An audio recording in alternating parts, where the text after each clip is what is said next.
What's up guys, Tommy with Studio Sense here. Welcome to a brand new day and video. Super glad that you're here because the topic today is quite interesting. At least I think so, and I think you'll find it at least intriguing.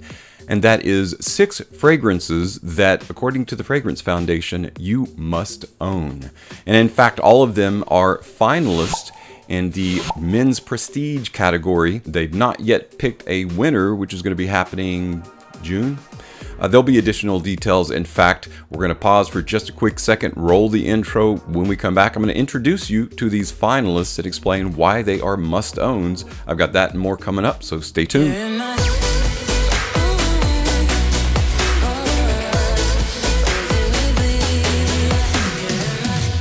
Welcome back, everyone.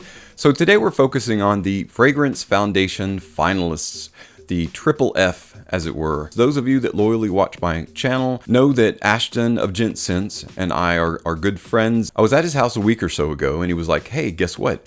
My fragrance Terra Nova, which is his fragrance that he created in partnership with Michael Malol, is actually in the running for Fragrance of the Year at the Fragrance Foundation. What? So we talked a little bit more about it. And the Fragrance Foundation, besides being a website that you can actually go to and get the information that I'm sharing with you today, they are a bunch of like-minded people in various aspects of the fragrance industry that have come together and created this foundation for the betterment of fragrance, for the sharing of knowledge and best practices when it comes to fragrance and such. And they have, every year they have awards, and every year they award a fragrance of the year. And Terra Nova is actually one of the fragrances. At that time that we were talking, it was just part of the original group that was being considered, and now here we are, the middle towards the end of the month of April. It's actually a finalist in the group of 6 fragrances that have been chosen by the Fragrance Foundation as the fragrance of the year. So the voting is closed voting,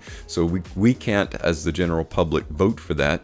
And for more details on that, I'm not going to get into the details. There's a link below that you can click on. It will take you straight to that information that we're talking about, which is on the Fragrance Foundation's website. But today what I want to do is introduce you guys to the finalists. I happen to own each one of them, and I actually agree that they are must-own fragrances, and we're going to discuss why in brief anyway, in case you don't own them, in case you were thinking of pulling the trigger and you're just right on the edge that this may be the tipping point. Of course, you know the first cologne that we're going to talk about is actually Terra Nova, because this is Ashton of Gent Sense along with Michael Malol. Terra Nova right now is my very favorite Michael Malol fragrance, and it definitely belongs as a finalist. When you reference it with the other 5 in the group, I think this comes out just a bit ahead, but I'm getting ahead. So let's talk a little bit about what it smells like. You've got bergamot, lemon leaf, and lotus in the open. The heart is a bit of ambroxan, violet, and sandalwood, which is usually reserved for the base.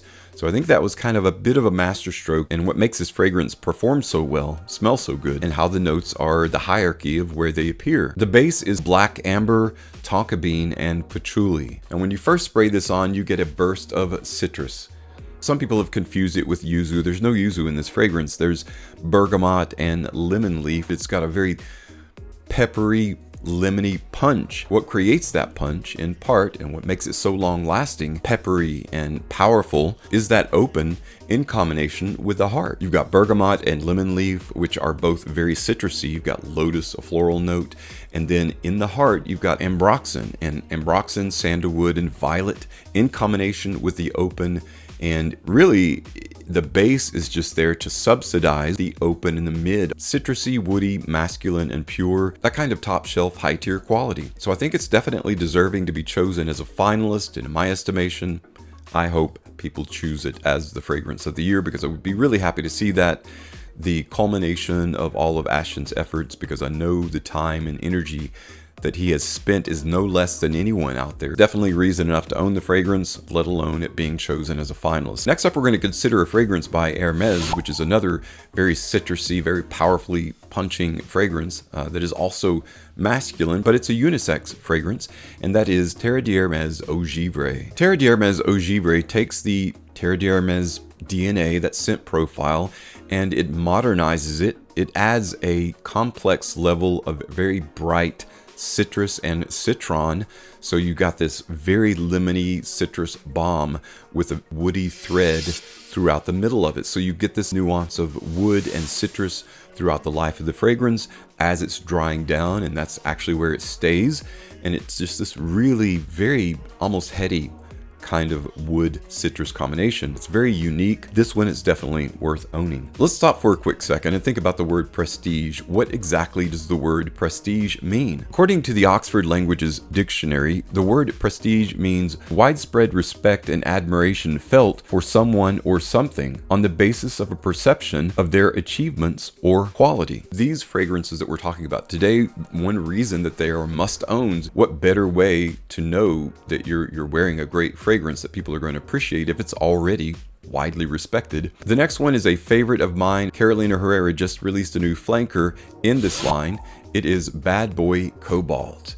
Now, Cobalt, as you can see, I've worn quite a bit of it. I really enjoy this fragrance. It's one of the best unique blue fragrances I think you can wear in the office, running around town as a signature scent. Its claim to fame is a combination of dark plum and truffle, and it's just got a nice blue fresh side to those notes that you don't see often, and that's what makes it unique. Of course, Bad Boy is a lightly sweet, peppery, masculine fragrance for men, and Cobalt so far has just been more of a stylized version of that DNA. And of course, Bad Boy Extreme is the most recent, and that one is currently my favorite, but I really think Cobalt deserves its place as a finalist for Fragrance of the Year. Next finalist, I don't actually have the bottle with me, someone is borrowing it right now, but I'll just show you a graphic of it. It's actually Burberry's best-selling fragrance for men right now. It is Burberry Hero, the Eau de Parfum, the EDP version. This is actually a great, lightly sweet, woody fragrance that verges on a light gourmand,